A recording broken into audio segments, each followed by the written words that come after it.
Welcome to Concept Core, where learning starts from the core. तो आज हम जिस कॉन्सेप्ट को देखेंगे वो है फ्रैक्शंस का कॉन्सेप्ट।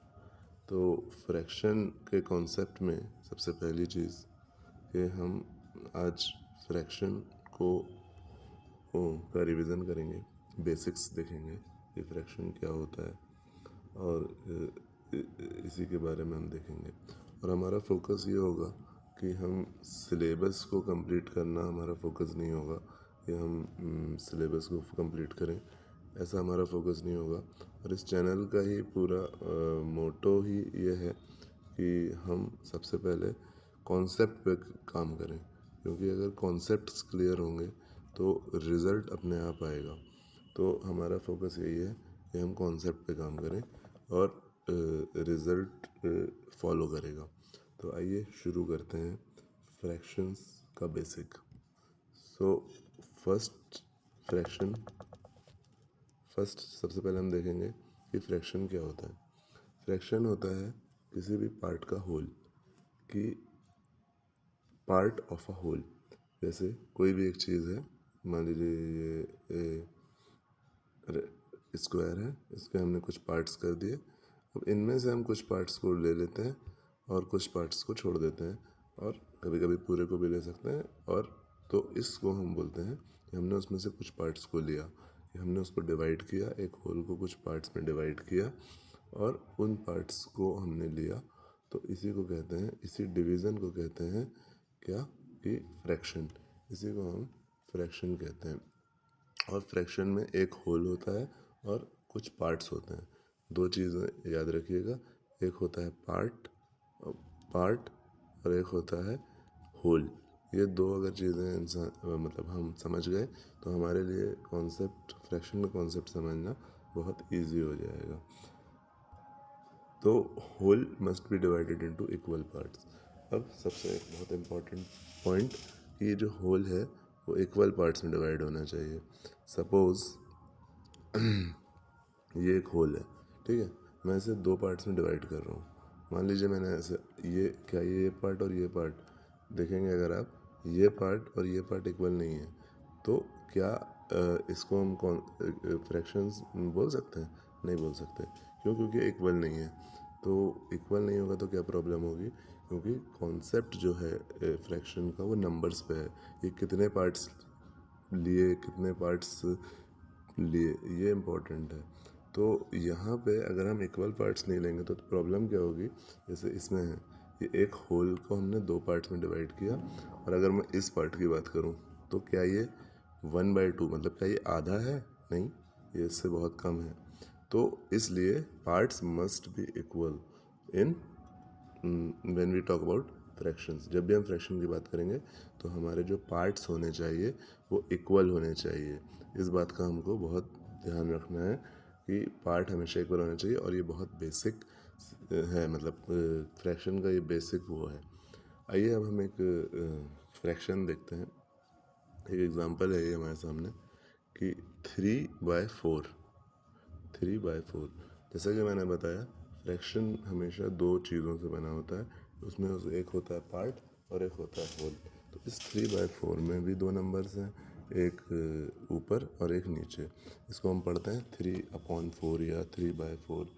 तो अब इसमें ये जो दो नंबर हैं, इसमें जो नीचे वाला नंबर है ये हमको बताता है कि और ये दोनों नंबर जो 3 और 4 हैं, ये दोनों अलग अलग चीज़ें बताती हैं। तो ये क्या बताता है? नीचे वाला नंबर जो है वो हमको बताता है कि हमने इस पूरे होल को कितने पार्ट्स में डिवाइड किया। मान लीजिए इक्वल पार्ट्स हैं, तो ये जो है ये 4 बताएगा कि हमने होल को 4 पार्ट्स में डिवाइड किया। और ये जो 3 है ये बताएगा कि हमने इसमें से कितने पार्ट ले लिए। मतलब अगर हमने 1 2 3 पार्ट्स लिए तो हम इसको बोलेंगे this fraction will be known as 3/4।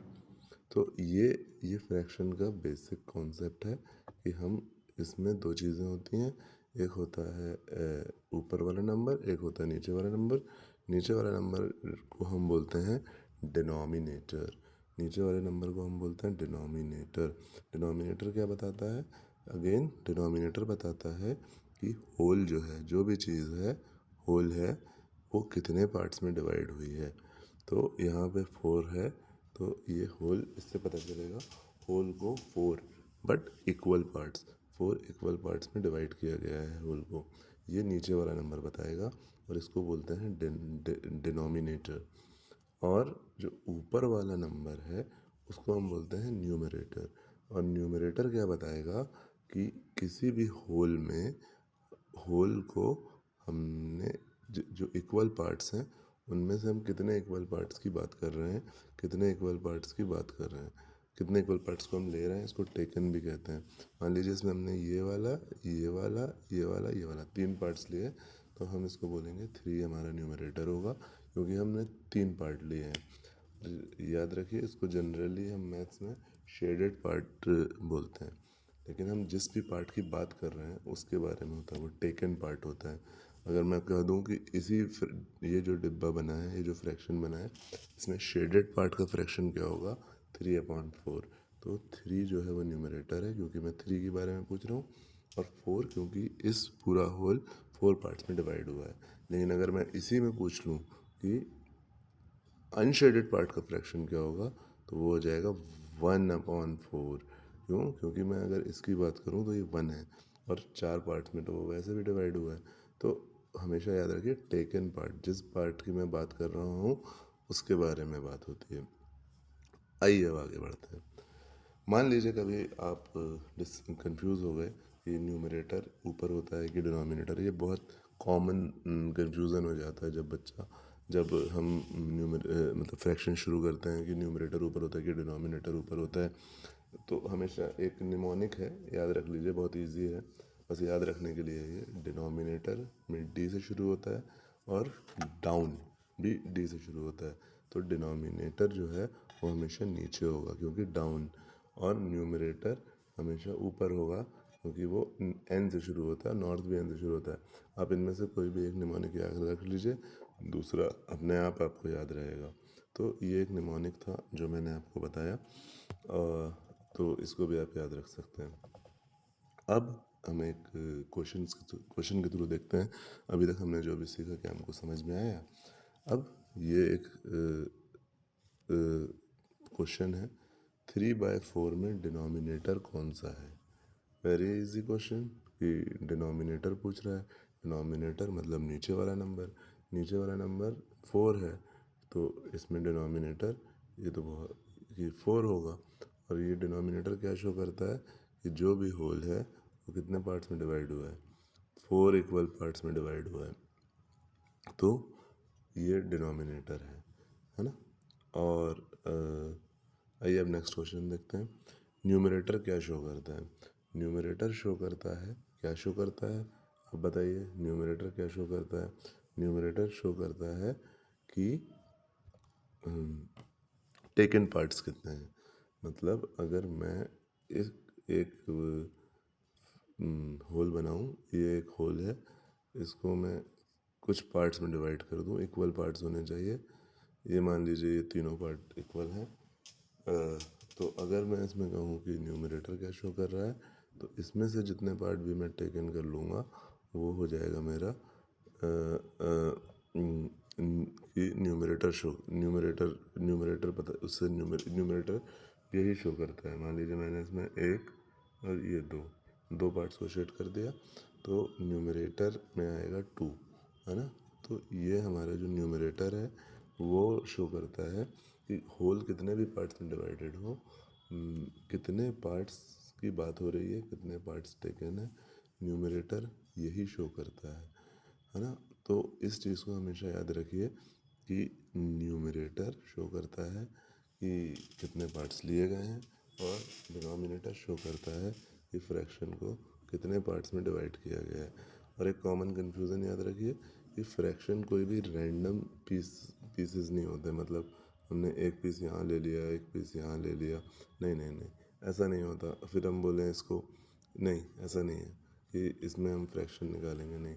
Fraction में एक होल होता है और उसी को डिवाइड किया जाता है, ठीक है। एक होल होगा और उसी को हम डिवाइड करेंगे, वो भी इक्वल पार्ट्स में। होल कुछ भी हो सकता है ये भी एक होल है। इसको अगर मैं 1 2 जस्ट अ मिनट, अगर मैं इसको भी होल ले लूँ और इसको मैं ये अगर सिर्फ 2 पार्ट्स में डिवाइड करूँ तो ये भी मेरा एक होल है और इसको मैंने इक्वल पार्ट्स में डिवाइड किया है।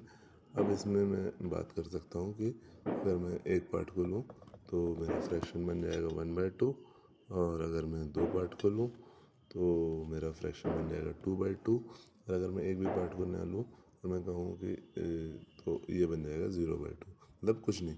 तो इस तरीके से ये एक बहुत बेसिक कॉन्सेप्ट था जो बहुत बेसिक लगा होगा, बहुत इजी कॉन्सेप्ट है। फ्रैक्शन की बात आते ही हमारे जहन में आना चाहिए, हमारे दिमाग में आना चाहिए कि एक होल होगा, उसको हमने कुछ पार्ट्स में डिवाइड किया होगा। न्यूमरेटर शो करेगा कितने पार्ट्स की बात हो रही है, कितने पार्ट्स टेकन है, और डिनोमिनेटर शो करेगा कि होल को कितने पार्ट्स में डिवाइड किया गया है।